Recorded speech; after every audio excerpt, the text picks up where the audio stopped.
please welcome to the podium this year's operating chair for Lone Star Pets, the 2004-2005 District Governor from 5770, David Shirley.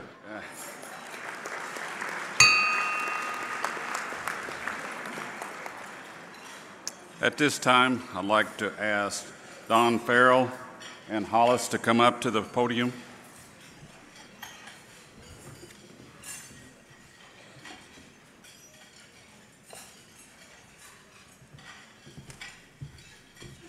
Good afternoon, Rotarians. It's my pleasure on behalf of the Board of Trustees to recognize one of our own. It is the hardest job that I can think of in pets, and that's ranger. But not only ranger, but chief ranger. And we would like to recognize Don Farrell for 15 years. Let's stand and recognize Don Farrell.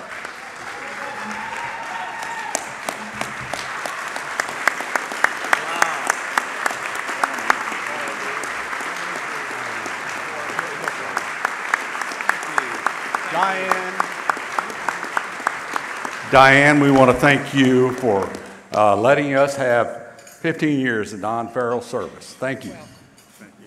Beautiful, beautiful. Thank you. Wow. Thank you. Thank you. Now you can introduce your rating. Okay. Have a seat.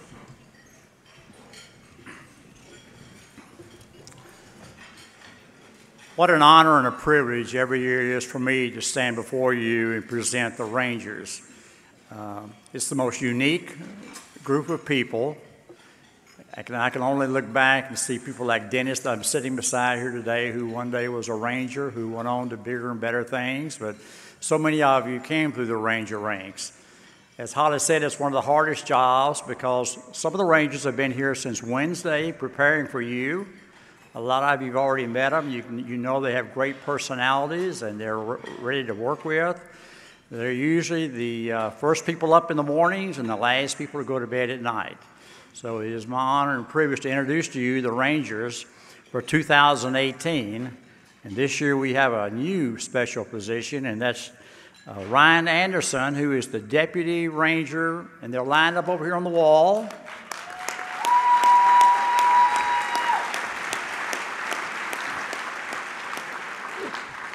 So if you would hold your applause, because we have 20 Rangers this year, the most that we've ever had. So it's going to take me a while to go through these, but I don't want to introduce to you one at a time. They're over here against the wall. They'll tip their hats, wave to you, and I'll call them as we go down the list by district. From 5730, we have Sandra Witt and Jack Fisher. From 5770, we have Wes Hall and Eves Boudreau.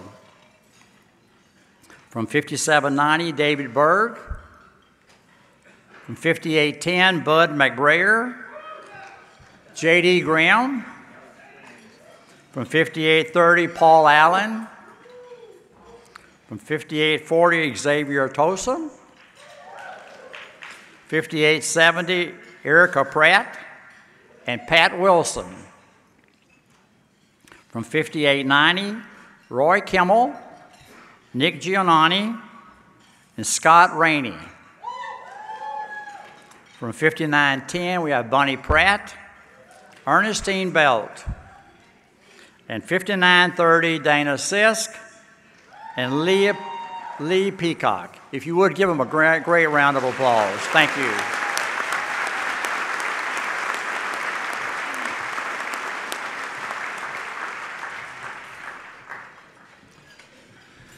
Thank you, Don, for that. And thank you, Rangers, for all you do. Without you, we would be much looking for other things to do.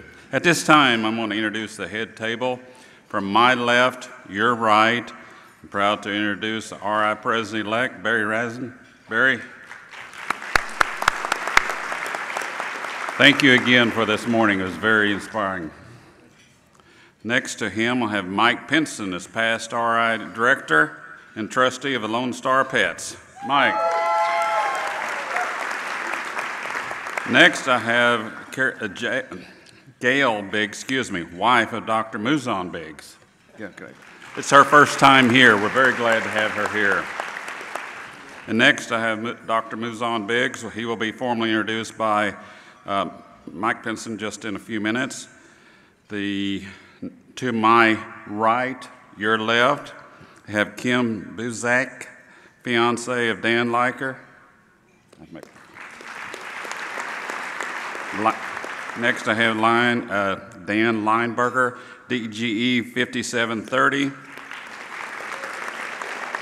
And from my home district, Dennis Brigham, DGE District 5770.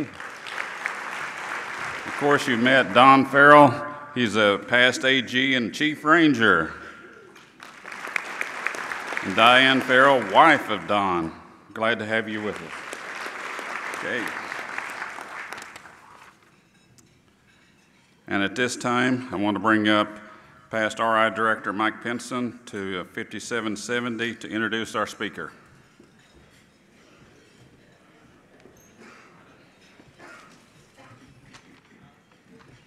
You're in for a real treat. For 25 years, Dr. Biggs has been coming to speak to this group and has always done a memorable job.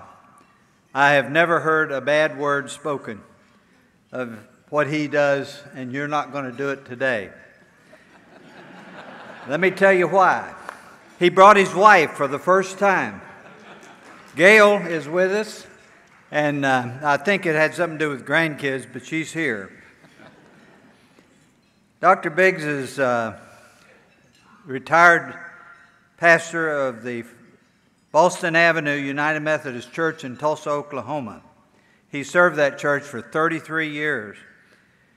He's a Texan by birth, from over Carthage, Texas, and he was called to do missionary work in Oklahoma. Thanks, Mike.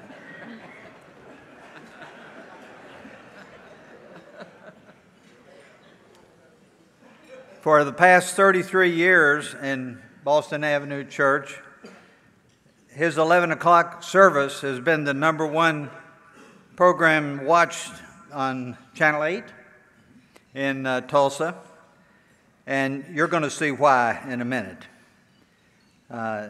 He is one of the best speakers you'll ever hear, I think. He is one of the best preachers I have heard speak.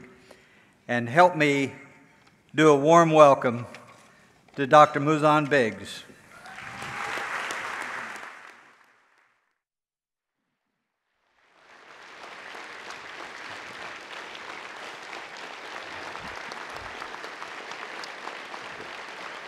Thank you.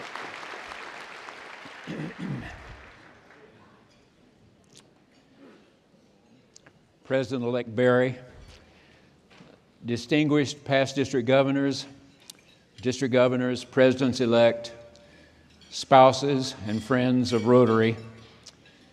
Every year, about 6 weeks before this event, the executive secretary of our downtown club in Tulsa emails me the new president-elect's theme for his coming year.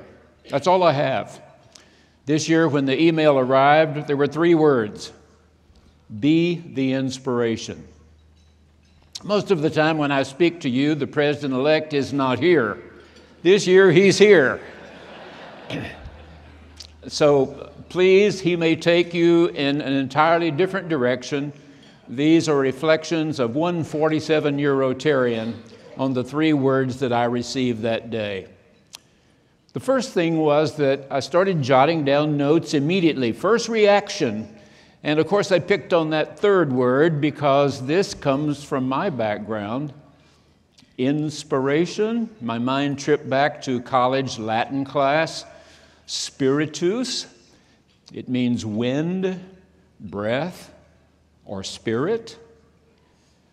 I later learned that in the 4th century, when the Emperor Constantine sent St. Jerome to Bethlehem, to an almost dungeon-like room down below the new Church of the Nativity, to translate the Greek Holy Writ into Latin, he chose the Greek word pneuma to translate into spiritus.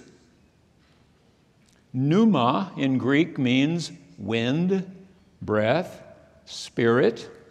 Medically, when your doctor says you have something wrong with your breath, it may be pneumonia.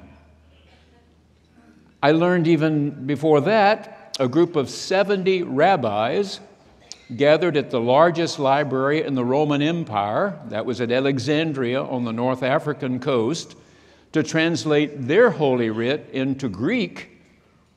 They used the word pneuma to translate their word ruach. Ruach means wind, breath, and spirit. It appears in the older creation story. That's the one in chapter 2 of Genesis. All of you know, of course, that chapter 1 in Genesis is a much more recent account of creation, that it was written a good 400 years after Genesis 2, that it was written by priests in exile in Babylon when the Babylonians were giving them a horrible time, saying, you know that the army that wins had the superior God. We destroyed your city. We ravaged your temple and your palace. We burned them both to the ground. We killed every heir of your king and then tore out his eyes before force marching him all the way to Babylon. Your God is absolutely worthless. You need to worship Marduk because he helped us beat you. And the priest in exile wrote Genesis 1. It's not about how, it's about who. Genesis 2 was written down about the year 950, when for the first time the Israelites had a temple and a priesthood who could read and write.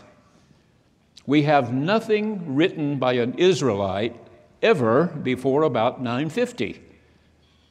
But this story in Genesis 2 had been told around campfires for hundreds of years. In Oklahoma, the Cherokees have a story told around campfires. The Creeks have a story told around campfires. The Choctaws have a story told around campfires. This was the story told by the Israelites. Granddad, where did all those stars come from? Granddad, where did we come from? Well, one morning when the dew had settled on the Adama, the Almighty scooped up some of that moist earth and flopped it down on a wheel, that's what it says in Hebrew, and began to treadle. Gail says this would never work because a potter's wheel is supposed to create symmetry, and if you were trying to create a little person, you would knock his arms off. But that's what it says. Like a potter at a wheel, the Almighty molded, sculpted, until he had it just the way he wanted it, and then he went and puffed into it his ruach, and the little man jumped down off the wheel, sort of like the gingerbread boy. And the Almighty said to him, I want to make some more things, and you name them. And so he made an animal, and the little man said, giraffe, good. Elephant, good. Cow, good. And the little man still looked sad. So the Almighty put him into a deep sleep and created the mother, which is what Eve means. And when Adam woke up, he said, now this is more like it. But this is the word, spiritus, pneuma, ruach, that we've all been inbreathed, if you would, inspired, if you would. In the old days, midwives, obstetricians would slap a newborn just a little on the bottom so it would go, ah, and you knew the baby was breathing. And if it didn't, we had a very sad word, stillborn.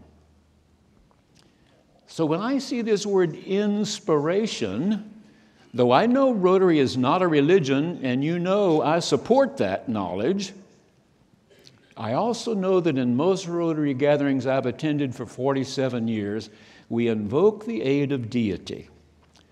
So I would simply encourage you to do what Alcoholics Anonymous says and what most 12-step programs say.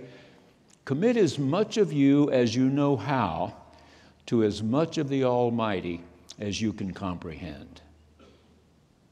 Number 2, I jotted down who first was my inspiration into Rotary. And I wrote down a name that all the old-timers here will know, Don Strickland. I was 26 years old when my bishop called one day. I was now through 7 years of college. I was fully ordained. And he said, I've asked Dr. Charles Allen, pastor of the First Methodist Church in Houston, which was the largest in our denomination at that time, to take you and Gail to dinner tonight. I want him to choose you to be his Sunday night preacher. So when we arrived at dinner that night, and Dr. and Mrs. Allen got a look at me, he asked, how old are you, boy? And I said, I'm 26. But I was drafted into serving 2 little country churches 2 months out of high school because there was no one else to go there. And I have prepared and delivered 3 times a week for the last 10 years. I have preached more than 1,000 times. And he said, well, I tell you what, the bishop says you can do this. I don't know if you can or not. I can't hit the ball for you, but I can put you up to bat. I said, I'd like a shot at that. And we went to First Methodist Church in Houston. 3 or 4 months later, Dr. Allen's secretary was motioning me frantically one morning to go into his office. And when I walked in, he said to me, Mouzon, I've got on the phone the conference lay leader. Don Strickland is asking me to come up to Lakeview and preach to 1,000 Methodist men, but I've told him the only way I'll do that is if he will let me preach 20 minutes and the congregation sings a hymn and then let you preach 20. And he said he's willing to do that. Will that work for you? And I said, that'll work for me. So I was driving Dr. Allen up to Lakeview that weekend. We were going to do that Friday night and Saturday morning and late Saturday afternoon before going back to Houston. And on the way, I asked him, who is this conference lay person? And he said, his name's Don Strickland. He's only 39 years old, but already he has become the leading layperson of almost 300,000 United Methodists in the Texas conference, that's the Houston area. He said, I understand he's also very active in Rotary. I said, where's he from? And he said, well, he grew up at a little place called Somerville, Texas. I looked that up just recently. Somerville still has fewer than 2,000 people. His mother and father ran a little funeral home in Somerville. But they wanted this son of theirs to have a college education, and they sent him to Sam Houston State. He met a very pretty young lady while he was there. She was majoring in education. And when they graduated, they married, and they both began to teach school. At the end of the first year, they were trying to figure out what would be the most fun thing to do for that summer, maybe make a little money as well. They walked around their hometown, and they found an abandoned building and decided they might like to put in what used to be called a 5 and 10 cent store. So the two of them fixed it up the best they could, ordered merchandise, and sold the rest of the summer. The little store was doing so well that they could hire somebody to run it when they went back to teach school that fall. The next summer they had done so well, they bought another little store. And the next summer another little store. And the next summer another little store until they had 7. But then Don said he saw this giant coming out of Arkansas called Walmart, and he sold his 7 stores. A bank in Liberty, Texas decided, wow, that was really smart, good way to manage. why don't you come be a banker for us? He'd gotten into Rotary right out of college. He was 33 when he was district governor. Now he was 39. He was not only a very important person in the Rotary world, he was a really important person in the United Methodist Church also. So that Friday evening, Dr. Allen preached. They sang a hymn. I preached the next morning the same, late Saturday afternoon the same. And a couple of weeks later, Don Strickland called me and said, I want you to speak to my Rotary Club in Liberty, Texas. Have you ever spoken to a Rotary Club? I said, no, sir, I've never been asked. But he said, let me tell you a little bit about Rotary. First of all, it's not a religion, nor is it a political party. We can go into places in the world that faith communities and political groups cannot go because we're based on service. Service above self. He or she profits most who serves the best. And then he told me about the four-way test. He said, can you speak on some of that? And I said, sure. So I went to Liberty and spoke. I was so impressed with what seemed to be going on, I asked him how I could become a Rotarian, and he managed to get me into the downtown club in Houston, which at that time was the largest in the Rotary world, over 1,000 members. He then invited me to speak to a Rotary district conference. And we were standing outside the door, just about to go in to the head table. He noticed that I had forgotten to wear my new Rotary pin. He didn't scold me, didn't reprimand. He just quietly reached up and took his own pin off and stuck it in my lapel. He had rather that he would be seen as having forgotten his pin than I be seen as having forgotten mine. He got me an invitation to speak to a Zone Institute. I flew over to New Orleans. He met me at the airport, drove me down, and just before we went in the room, he noticed I'd forgotten my pen. He didn't scold me. He didn't reprimand. He just quietly took his out of his lapel and stuck it into mine, and then went in and introduced me. When Jimmy Carter was president of the United States, Rotary had enticed him into coming to be a speaker at the International Convention in San Francisco. But the day before, there was a call from the White House that said, Mr. Carter is really busy, he can't come, but he's going to send the 4th Undersecretary of the Interior. And Don Strickland said, I don't think so. No, I know somebody who can do this. And he called me down in Houston and said, get on the plane to San Francisco. You're going to address Rotary International tomorrow night. Don's in his 90th year. He's running the funeral home in Somerville, Texas. But he was the fellow who first turned on the Rotary light for me. Number 3. There are other places Rotarians can get inspired. In November, I was telling Gail one morning that I had just read a story about the largest herbivore found up to this point down in Argentina. She and I love museums of natural history, and I said the Argentinians were not willing to let this huge fossil get out of Argentina. But the New York Museum of Natural History took a very expensive laser process down to Argentina and got permission to reproduce every bone of this huge, huge herbivore, and they now have it in New York. It is so big that its tail is in one room, the body is in another, and its long neck extends into the third, and she said, I want to see that. I knew she would. She said, when do you want to go? And I said, on my birthday, January 2nd. She said, isn't it going to be cold in New York? I looked it up. They said the average high on January 2nd in New York City, 39. I said, that's not so bad. No, it's not so bad. And so she and I flew on January 2nd. It was 5 degrees. The wind chill was 10 below.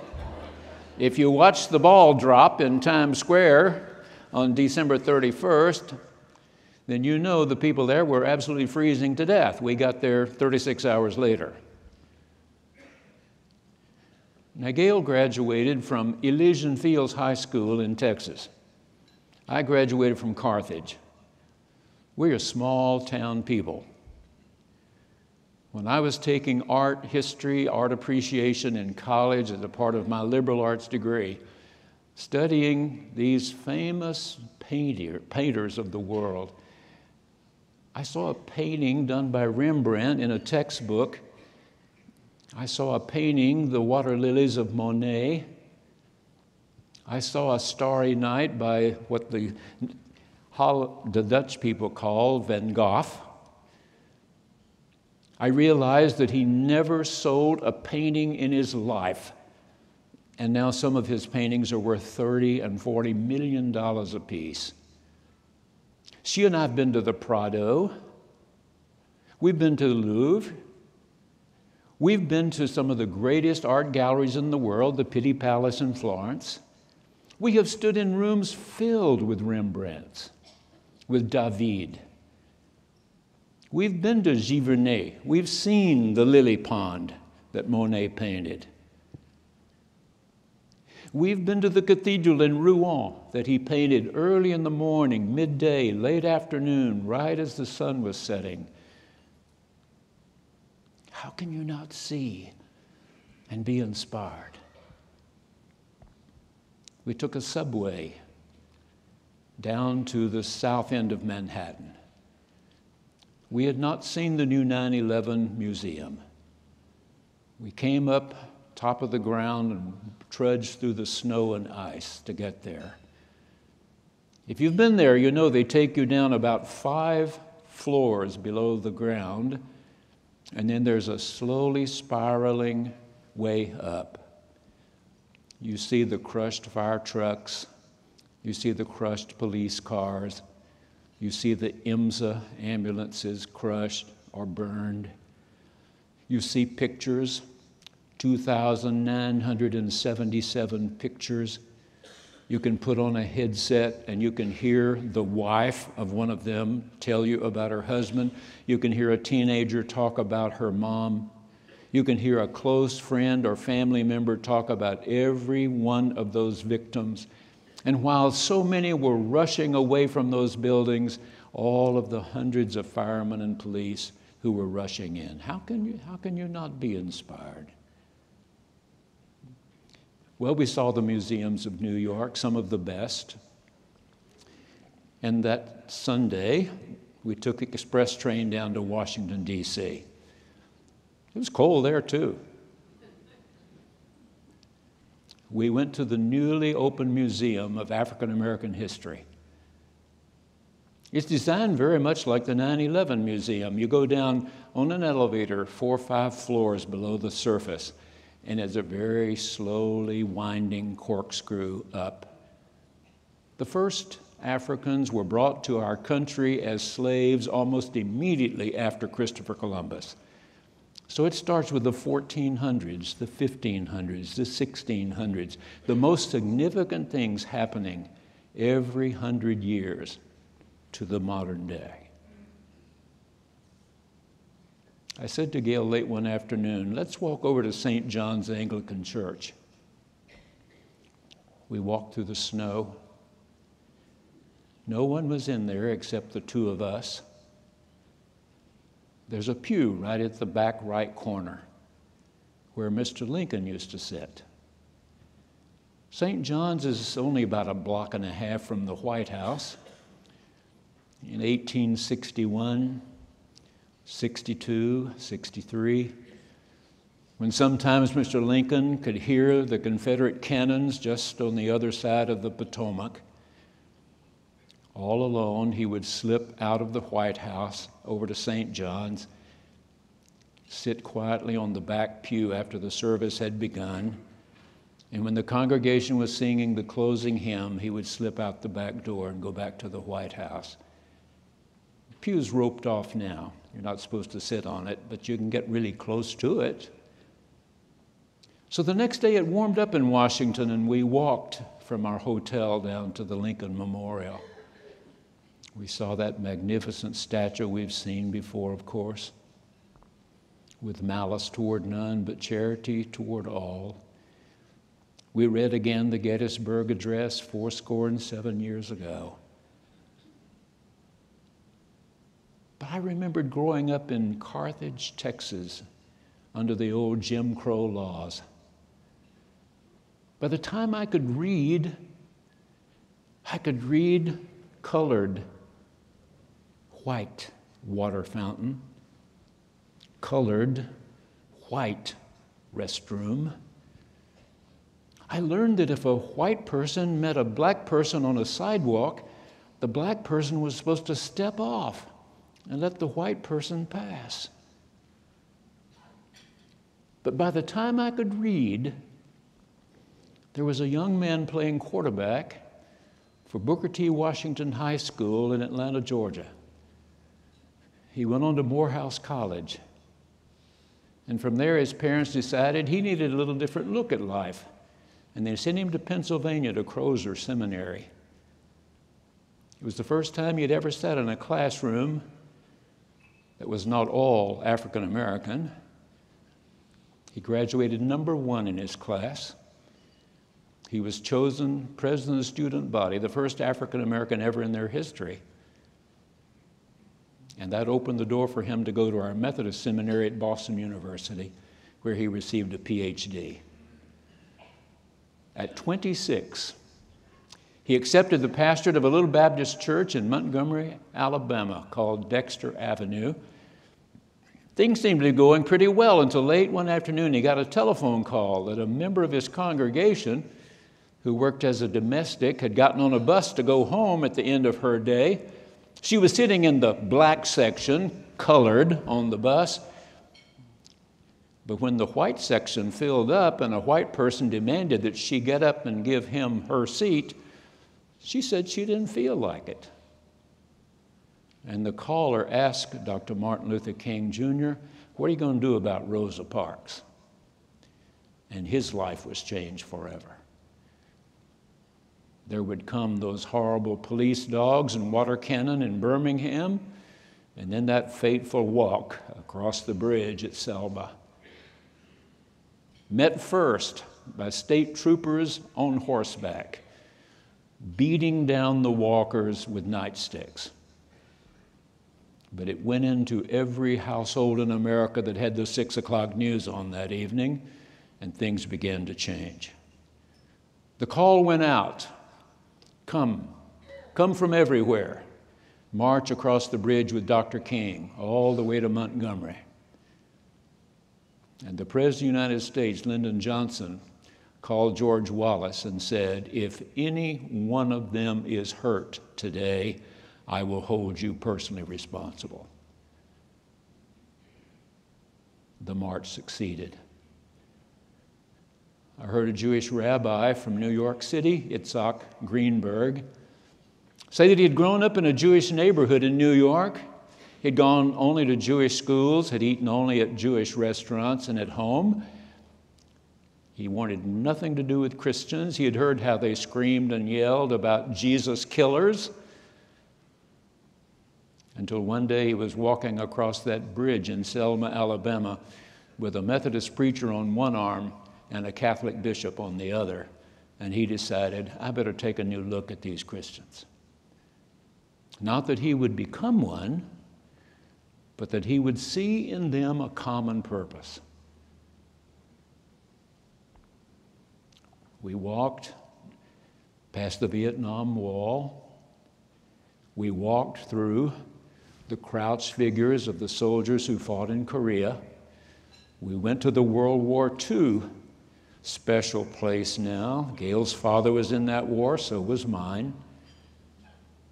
We started around the tidal basin, and we came to the spot where Dr. Martin Luther King Jr. is remembered. 4 acres there.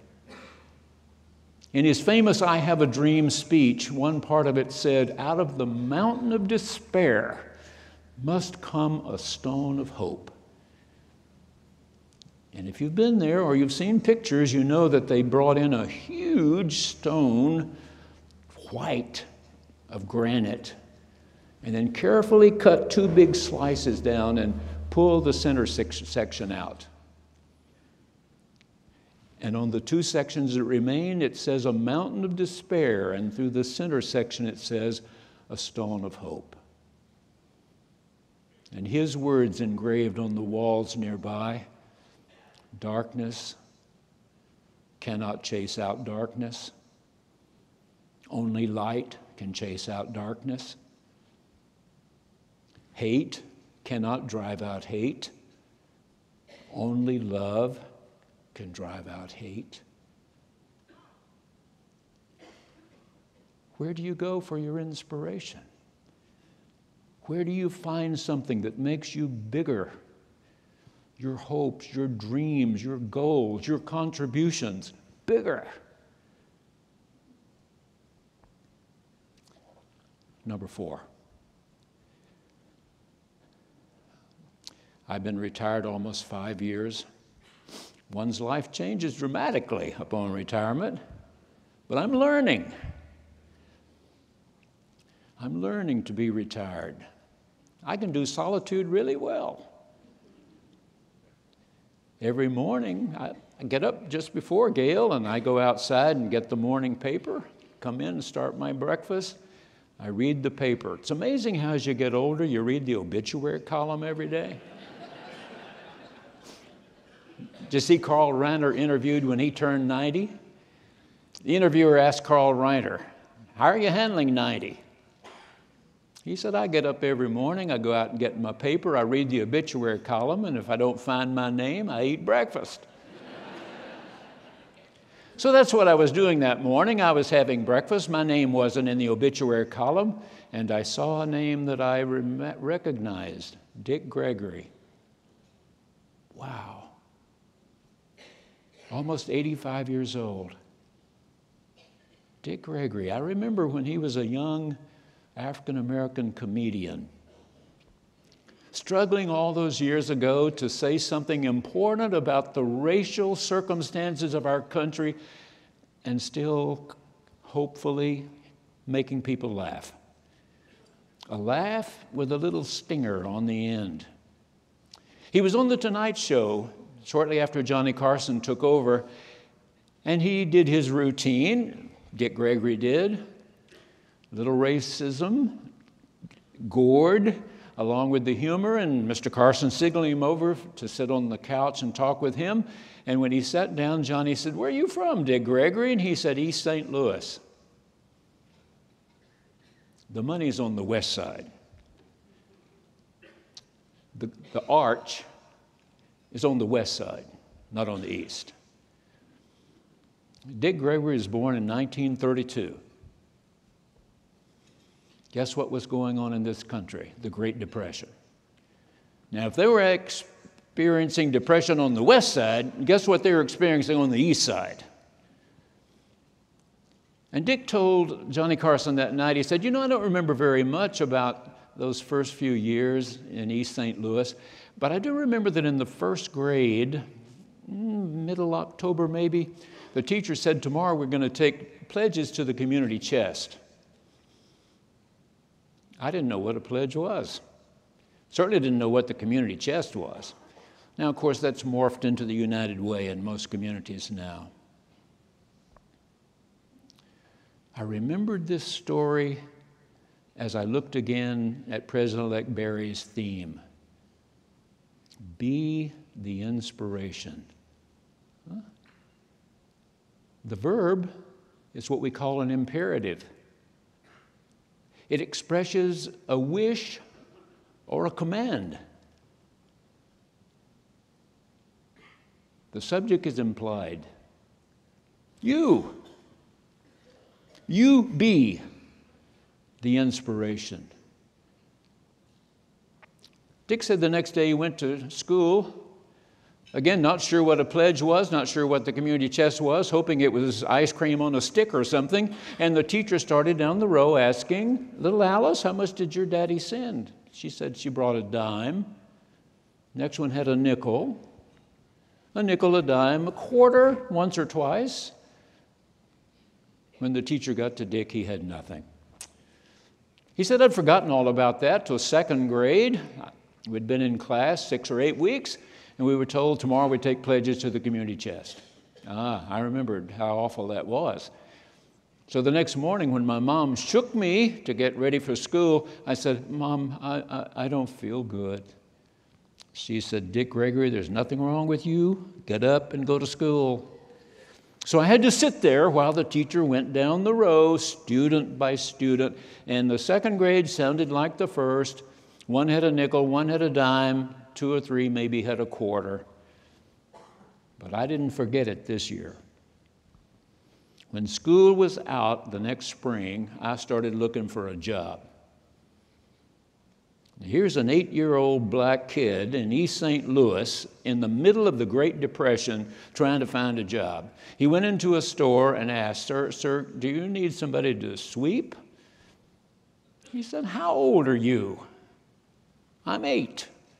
Get out of here. Get out of here. He said, I went to the next store. I said, sir, I can do almost anything. I'm a really hard worker. And he said, get out of here. But when I got to the third store and made my pitch, this guy must have seen something in my eyes because he asked, son, can you reach the windshield wiper on a car? Now, there weren't so many cars in East St. Louis, but the ones there were in the 1930s had running boards on them. And Dick said, if I can't reach them, I'll climb up on them. He said, I believe you're my man. He led me in his office to a city map, and around our neighborhood, he said, son, I want you to go down this street and over 1 block and back up this street and then over a block, and I'm going to give you a stack of sales sheets, and I want you to put one of them under every windshield you find, and windshield wiper. Can you do that? He said, I can do that. He said, I thought I would never get through. It was late in the afternoon when I went back and told him I had delivered every sales sheet, and he paid me 2 bits. I dropped that first quarter in a mason jar. And the next weekend, I handed out circulars, and the next weekend, I handed out circulars, and the next weekend, I handed out circulars, and finally, third grade began. I thought we'd never get to that day, but finally, middle October, the teacher said, tomorrow, students, we're taking pledges to the community chest. I ran all the way home that afternoon. I grabbed my jar, poured my money out in the middle of my bed, and counted $2.47.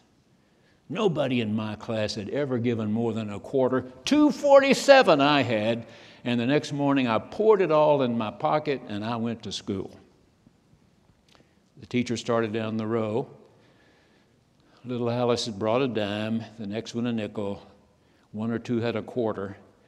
She got to me and called on the kid behind me. I said, hey, what about me? She said, Dick Gregory, sit down. We know you have no daddy and you have no money. I sat. I saw the little girl across the aisle duck her head, and I saw a big tear run down her cheek and drip off her chin. And when recess came, I leaned over to her and said, hold up your head. The day will come when you and I have something to give. And that day has come.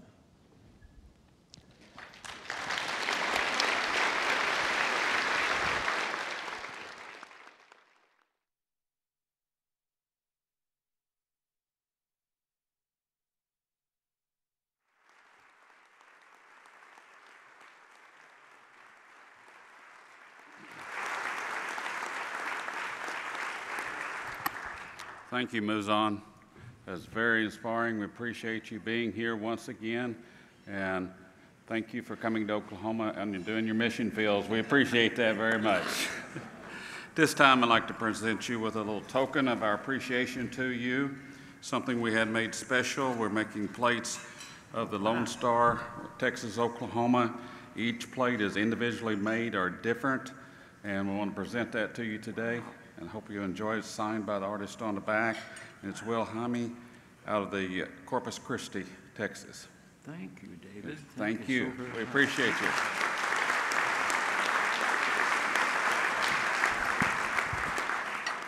You want to hold it up? No.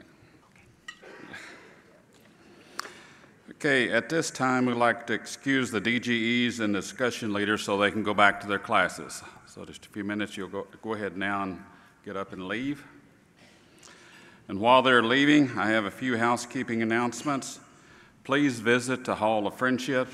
Those people are here to help us keep our costs down, so go by and visit with them and thank them for being here, the vendors and all. There is a lost and found located in the ranger station near the hall, so if you've lost anything, check with the rangers. And of course, the rangers are identified by the hats and the vest. Also, we will request, as we've talked earlier today, about the evaluations after each session. We're having class today. Be sure and fill those out. Also, there's been a question about the spouses program. That will start directly after this, and that is in the Mouzon room. Mouzon, I'm sorry, I got it on my mind. Okay, we have all discussion leaders out. We thank you. Go to your classes.